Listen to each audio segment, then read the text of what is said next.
Good day, everyone. I am Frane. I'm with my partner, Mr. Raymond Ocampo. Welcome to the presentation of our thesis entitled A Mathematical Model Application for Total Cost Reduction of a Rubber Industry Three-Level Supply Chain Considering Multi-Delay in Payment and Carbon Emission. As an introduction, supply chain will be the focus of this study.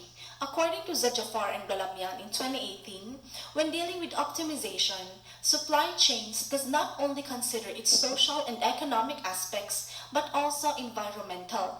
Awareness of stakeholders or individuals involved in a particular supply chain when it comes to protecting the environment and sustainability has become a great competitive advantage among any industry.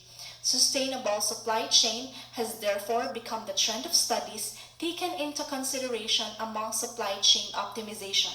In general, a three-level supply chain deals with a supplier, a manufacturer, and a retailer. And a sustainable supply chain takes into consideration carbon emission, particularly its reduction. Carbon emission has become a greatly discussed topic among industries, especially with all that is happening around the world due to global warming. Some practice carbon cap and trade, a scenario wherein a certain amount of carbon emission limit is given to an industry or supply chain, and a penalty would be incurred if the industry exceeds the limit, while some implements carbon tax, where the government sets a price that an industry must pay for each ton of greenhouse gas emission they emit. Wangsa in 2017 explained that there are two types of carbon emission, the direct and the indirect. Direct carbon emission is an emission where the industry has control of. These may be the delivery done by the party of the supply chain, usage of materials that produces carbon emission like coal, oil, gas, and the likes. While indirect carbon emission is described as an emission where the party of a supply chain has no control of. These may be the electricity consumption, cooling, steaming, and the likes. Inventory also plays an important role in the supply chain. What are inventories? Inventories are considered to be a list of items, goods in stock, or contents of a building or warehouse. These may produce costs that are accounted for in a supply chain, such as ordering costs, setup costs, raw materials, holding costs, and etc. Transportation or logistics is also one of the most crucial part of a supply chain. It is the movement of goods throughout the parties of the chain, from the supplier to the customer. As used and considered by most papers like Sarkar in 2016 and 2018, this study will adopt the SSMD policy, where a supply chain follows a single setup, multiple delivery policy. This study will also test different scenarios of multi-delay in payment, mainly focusing on lead time and the payment itself. For example, a manufacturer orders a material from a supplier. Then, the supplier may consider delay in payment as long as it is lesser than the lead time, no interest may incur. On the other hand, if the delay in payment is greater than the lead time, an interest may incur. Since sustainable supply chain is the current trend of studies, we chose this booming industry of rubber. The rubber industry in the Philippines or in Asia in general has been greatly consuming natural and synthetic rubbers. The global use of rubber totals to 26.8 million tons, 16.3 million tons coming from natural rubber, and 14.46 million tons from synthetic rubber. Asia alone has been consuming 92% of rubber globally. Why? Why this tons of rubber consumption? It is simply primarily because of the need for physical and organizational structures such as buildings, roads, power plants. The need for these infrastructures is inevitable for the operation and growth of a society, and so does rubber. Of course, This supply chain involves all the essential parties like inventory and transportation. But what made us choose this industry is the significant presence of carbon emission. With the increasing demand and rate of use, the rubber industry supply chain is becoming more and more complex, competitive, and threatening to the environment. This study will be an application of the mathematical model created by Mr. Ong and others in 2019. It is a three-level supply chain that considered multi-delay in payment under the SSMD policy. The model considered carbon emission, inventory, and transportation. Other studies mostly deals with a specific contributor in the supply chain. It can be inventory focused or transportation focused. The gap of this study is that there is no mathematical model that dealt with the specifics of a supply chain in a rubber industry, locally and globally. This study is focused on small to medium enterprises of rubber molding industry in the Philippines. The main objective of the study is to apply the mathematical model by Ong and others to determine the least total cost possible, having different scenarios of multi-delay payment within the supply chain and carbon emission for rubber compounding industry here in the Philippines. This study will also determine which scenario of multi-delay in payment would produce the best result for the supply chain to lower its total cost. It will also determine which parameter would greatly contribute to the total cost using the sensitivity analysis. Lastly, this study will further give recommendations and managerial insight on the result of the application in this particular supply chain. The outcome of this study will be beneficial to the whole rubber industry because there will be a model that can be patterned specific for their use. These will also be beneficial to industries that may have similar structure as this supply chain because it will provide them guidance on which factors may greatly affect their businesses. Improving this particular supply chain can help the economy reduce carbon emissions, conserve energy, while being more profitable. This study will only be focusing on the application of the mathematical model adopted from Ong. This paper will utilize actual data obtained from the company Once Rubber and Industrial Supply Corporation.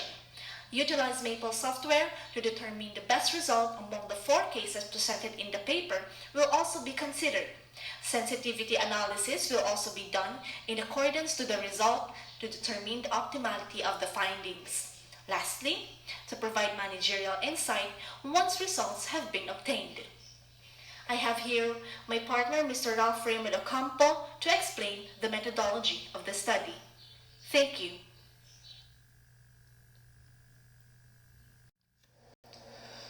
For the methodology of our study, it is an adaptation of the mathematical model created by Ong in 2019. The scenario set for the supply chain is an agreement of the parties involved regarding the credit payment period. The scenario is that the supplier gives ample time for the manufacturer to pay the ordered product while the items are being sold by the manufacturer, as well as the retailers to the manufacturer.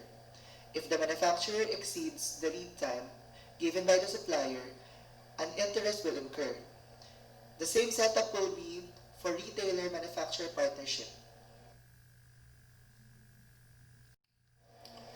The total cost of a 3-level rubber column guard supply chain, considering the single product setup with multiple deliveries for retailers, also known as SSMD policy, will be the main mathematical model setup.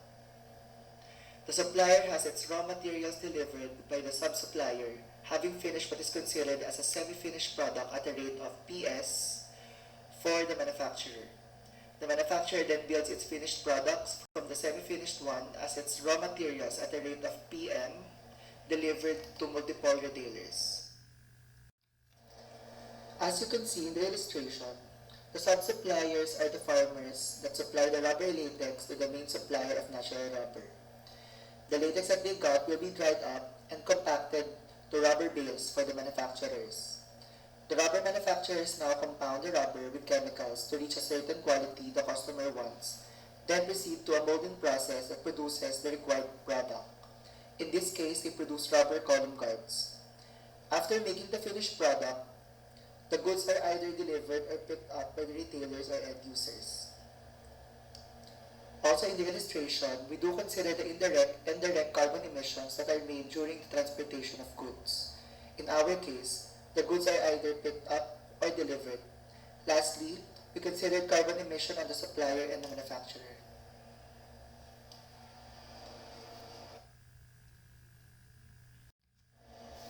The notation for the mathematical model will then be presented. First, the different decision variables were taken into consideration. Since this model is an inventory-focused supply chain, decision variables are as follows. CT, 1 cycle time for all retailer, year. MCT, a multiplier of manufacturer cycle time. RCT, a multiplier of retailer cycle time.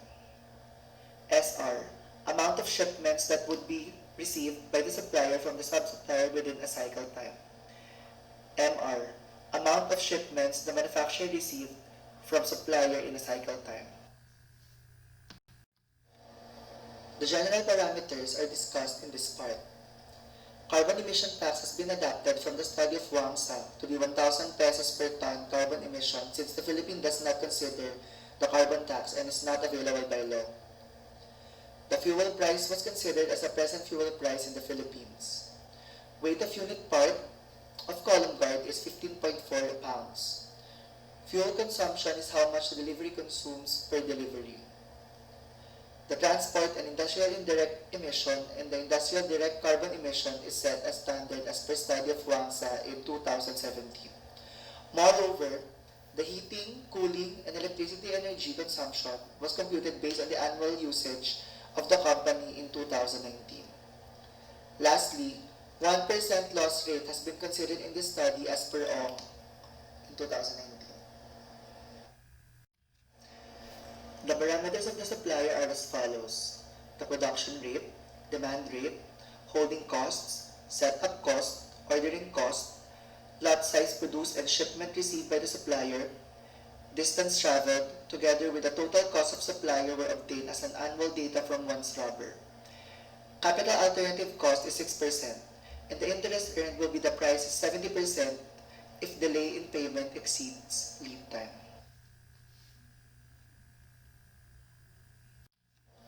The parameters of the manufacturer are as follows. The production rate, demand rate, holding cost, setup cost, ordering cost, lot size produced, and shipment received by the manufacturer. Distance traveled, together with the total cost of manufacturer, were also obtained as an annual data from one's rubber. Capital alternative cost is 6%, and the interest earned will be the price 70% if delay in payment exceeds lead time.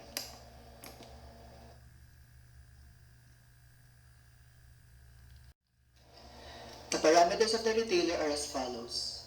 Demand of multiple retailer was considered as an average of 5,000 column guard per year.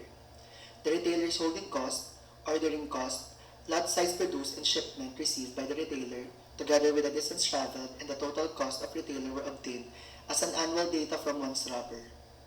Capital alternative cost is also 6%, and the interest earned will be the price 70% if delay in payment exceeds lead time.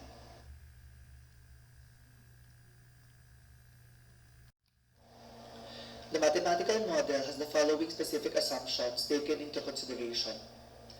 The model is for a rubber company 3-level supply chain for rubber column guards as product under the SSMD policy model. Number 2. No shortages are allowed in this model. Number 3. All retailers have the same ordering and holding cost. Number 4. The holding cost of the inventory becomes larger as it passes through the supply chain due to the addition of value in the product.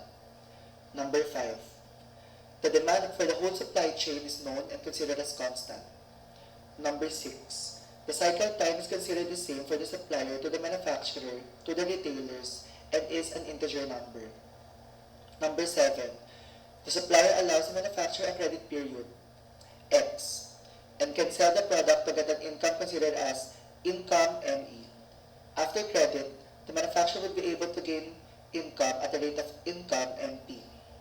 Number 8. Manufacturer could pick up the product from the supplier and the retailer from the manufacturer via freight provider. Number 9. The transport and industrial carbon emissions and the energy loss rate are considered the same in all parties of the supply chain.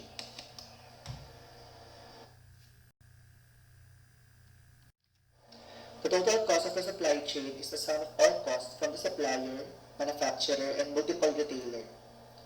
The mathematical model considered four scenarios. Case 1. The manufacturer's delay in payment is less than the lead time given by the supplier, thus no interest will be considered, as well as manufacturer to retailer. The second case is that the manufacturer's delay in payment is less than the lead time given by the supplier, while the retailer has larger delay in payment compared to the lead time given by the manufacturer. Third, the manufacturer's delay in payment is larger than the lead time given by the supplier, while the retailer has smaller delay in payment compared to the lead time given by the manufacturer. Lastly, case 4 is where the manufacturer's delay in payment is larger than the lead time given by the supplier. Thus, an interest will be considered, as well as manufacturer to retailer partnership.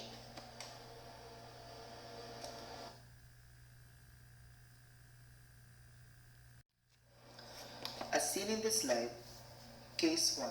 The total cost demonstrates that the lead time is less than the allotted credit payment time given to the manufacturer, given by the supplier given in the equation to be minus CS times ISP times MCT times DS plus CR times IME times DR minus CM times IMP times DM, and the lead time is lesser than that of the permissible credit payment time for the retailer from manufacturer given in the last part of the equation, being CM times IMP times DM times Y minus CR times IME times DR times X plus CS times ISP times DS times X minus the summation of P time IRE DRIY when I is equal to 1 as it approaches to n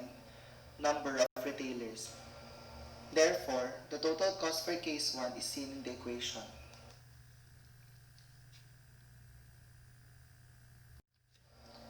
For case 2, the total cost demonstrates that the lead time is lesser than that of the allotted credit payment time for the manufacturer given by the supplier, given in the equation to be minus CS times ISP times MCT times DS plus CR times IME times DR minus CM times IMP times DM, and the lead time is greater than or the same as to that of the allotted credit payment time for the retailer from the manufacturer given in the last part of the equation, being CS times ISP times DX minus CR times IME times DX plus CM times IMP times D times Y plus the summation of CR times IRP DRIY squared all over 2CT minus PI RE DRIY squared all over 2CT minus CR times IRP DRI times Y when I is equal to 1 as it approaches to n number of retailers. Therefore, the total cost for this case is seen in the equation. Considering case 3, the total cost demonstrates that the lead time is greater than or the same as to the allotted credit payment time for the manufacturer from the supplier, given in the equation to be minus CM times ISE times MCT times DM minus CR times IME times DM plus CM times IMP times dm, and the lead time is lesser as to the allotted credit payment time for the retailer from the manufacturer. See that the last part of the equation to be Cm times ISE times dm times x minus Cm times IMP times dm times x plus Cr times IME times dr times y minus P times IRE times DRI y when I is equal to 1 as it approaches to n number of retailers. Therefore, the total cost for this case is simplified as seen in equation 9.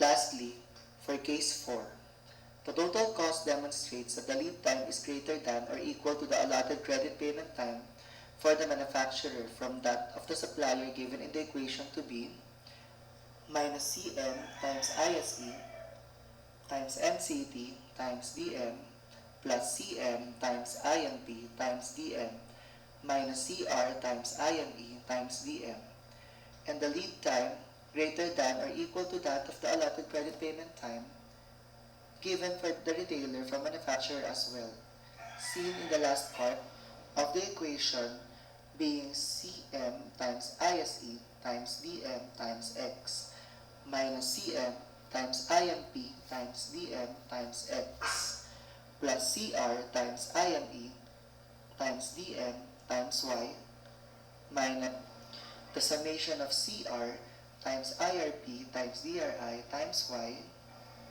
when I is equal to 1 as it approaches to n number of retailers. The total cost for this case is seen in this equation.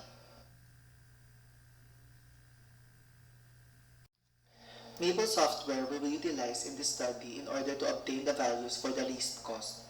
Sensitivity analysis will be done to determine the parametric values influencing the mathematical model application. Managerial insights will be expounded for this study based from the result in rubber industries and other supply chain to have interim financing and reduce total cost together with carbon emission to have a better and greener supply chain. Table 2 summarizes all the 4 cases, and the results are as follows. Among the 4 cases, Case 4 resulted to have the least total cost amounting to 132,296 pesos and 2 centavos, with 2 as multiplier for manufacturer cycle time.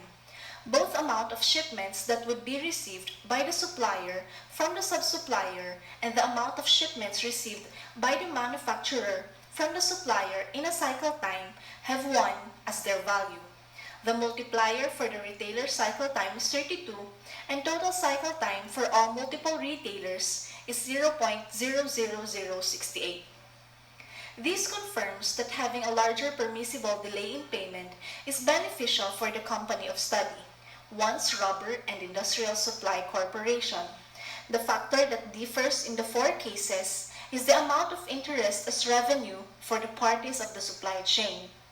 The parties of the supply chain in Case 4 would gain profit from the interest due to larger amount of permissible delay in payment.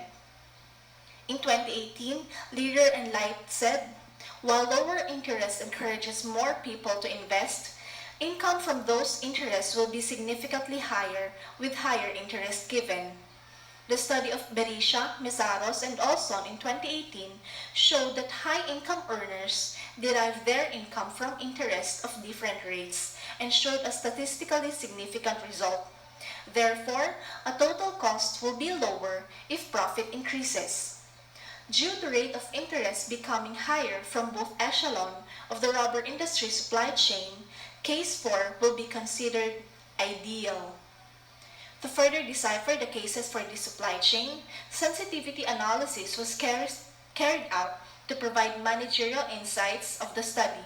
This will be further discussed by my partner, Frane Ocampo. The detailed sensitivity analysis is found in the paper in Table 3. This slide provides a summary to easily comprehend and see the result of the study that would impact the supply chain. The parameters including the purchasing cost of the retailer selling price, indirect industrial carbon emission, and carbon tax would have a huge impact inversely proportional to the total cost on the rubber industry supply chain. While manufacturer and retailers holding cost, direct transportation, and industrial carbon emission cost, weight of the product, fuel consumption, and cooling energy consumption show the directly proportional increase while total cost increases, but with minimal effect.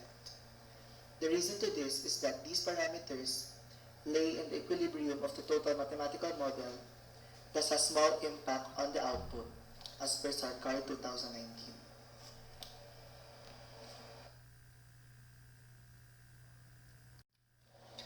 This study used real-life data for the application of the mathematical model created by OM 2019. Focusing on a specific rubber industry in the Philippines, interest played a great influence for the different cases and total cost of the supply chain. The parameters from the manufacturer's ordering cost, setup cost, purchasing cost, capital alternative cost, interest earned, retailers' interest earned, the carbon emission factors such as energy loss rate, heating, and electricity would greatly affect the total cost of the supply chain. These parameters could be manipulated to favor the total cost of the supply chain to the different parties involved. Carbon emission was reduced together with the total cost as well. This mathematical model could also be used as interim financing for the different supply chain, not only in the Philippines. Giving ample time for payment would benefit the parties of the supply chain due to interest income earned. Lastly, because the mathematical model created was a deterministic algebraic approach, it easily gave exact data for managers to utilize. This would be a great platform for the rubber industry to use for their competitive edge in the market, having high profit for any parties of a three-level supply chain.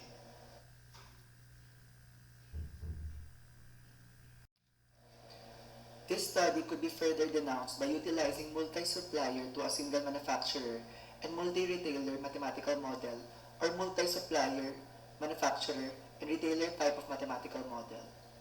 This could be done to see how a rubber industry would be influenced by having multiple supplier and or manufacturer. The total cost may be reduced further due to lower priced materials. Moreover, applying different products under the rubber industry other than column guards may also be done to easily segregate better scenario for reduction of total cost for all parties of the three-level supply chain. Multi-delay in payment considering pick-up and delivery while carbon emission was considered to influence the supply chain to have a better trade-off among different parties of the supply chain.